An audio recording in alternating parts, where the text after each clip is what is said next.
Okay, Sparky. All right, there you go, Rich. All yours, brother. All right, so what should be included in your plans, your blueprints? So no matter how much we preach the benefit of a well-written contract, many people still make the same mistake of signing one that doesn't clearly spell out what they're getting. Well, once the project starts and a dispute arises, most people turn to the architect for guidance. Mm-hmm. Well, it might upset some architects, but typically they're the root cause of the problem. Ouch! Ow! It's true, though. That's my second ding on architects today. Wow. So most people hire an architect, get their drawings, and then they want to get it out for bid. Right, but they don't want to pay the architect. They don't want to pay him to do everything. Just give me good enough drawings to get the permit. That's all I want. Well, and a lot of times I don't disagree with it. So, that's the defense of the architects. That is Correct. The truth. So most people are not prepared. So what we want to do is talk about what should be in each of your drawings, how many, the pages you should have. So particularly remodeling, obviously, if you're building a new house, you won't have this page, but you should have an existing floor plan. Yes. Or we call it an as-is demo plan. And the reason's simple. Just include existing walls, doors, windows, and fixtures, including electrical. And then you mark each of those things as, like, remove baseboard, remove casing, dispose, remove drywall, dispose, remove carpet, dispose, cabinetry, whatever. Outlets, kill. Mm-hmm. Switch, relocate. Supply air, relocate. So if you do an as-is plan, as-is demo plan, then whoever's bidding it knows what needs to come out and what's staying. Right. It just makes it easier. Mm-hmm. Oh, yeah. So you know what's coming apart.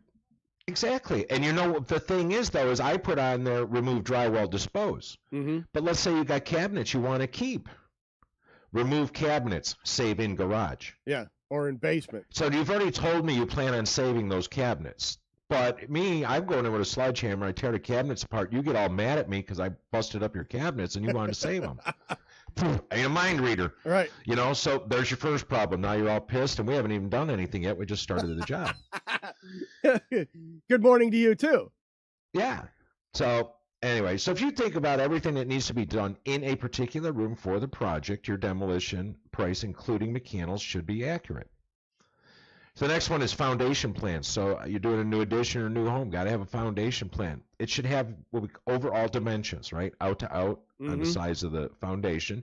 But you also want string dimensions, we call them, and that's going to show you centers of columns, centers of windows, whatever you may have in that foundation. It'll show columns and concrete pads for beams, size and locations of the beams, the floor joist size, spacing, direction.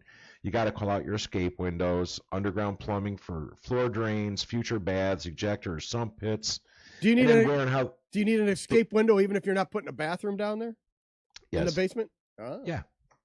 Duh. And then where always. Give me why are you asking the dumb questions? I'm asking today? the Robbie question because it popped up.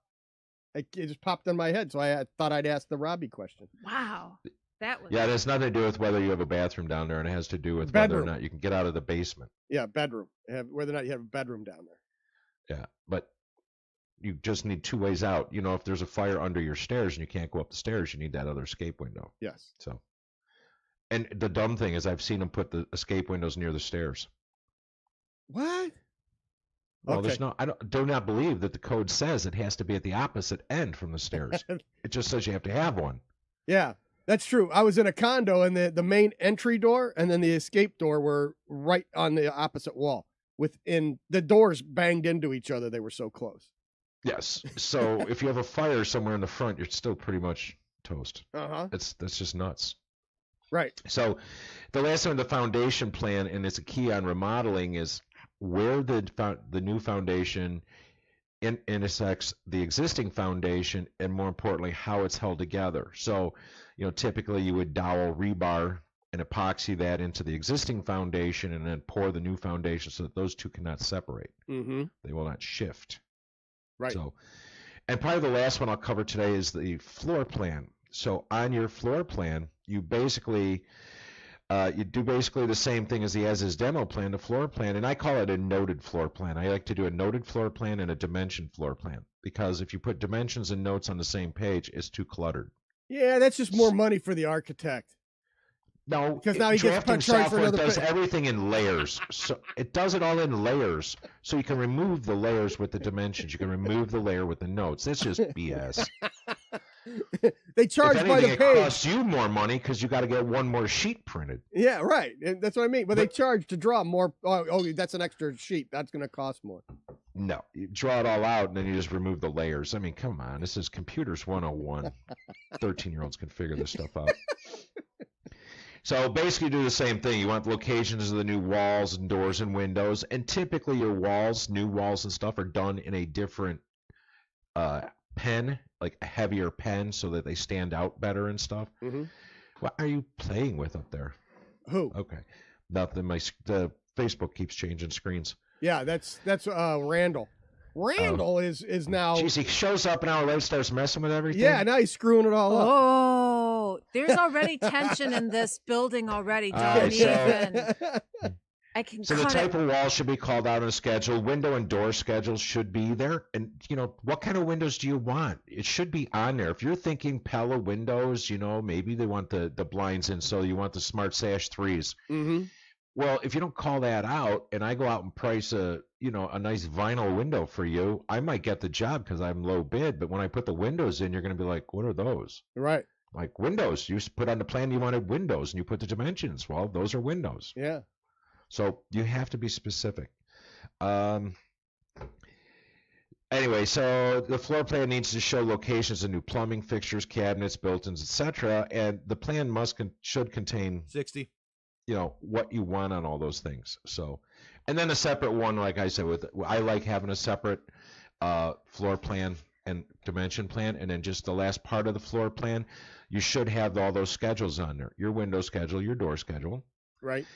Cabinets, if you can, would be a great help if you have a cabinet brand or finish. In other words, before you go to the architect, you might want to go, or right when the architect's working on it, you go and pick out your cabinets. Mm-hmm. So that you can tell people what you want.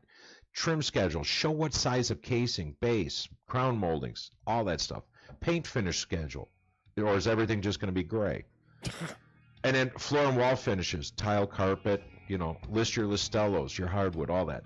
Floor finish schedules. So You start doing that, it'll get easier. More easy. More easy. We'll be back right after this. Mighty House will return.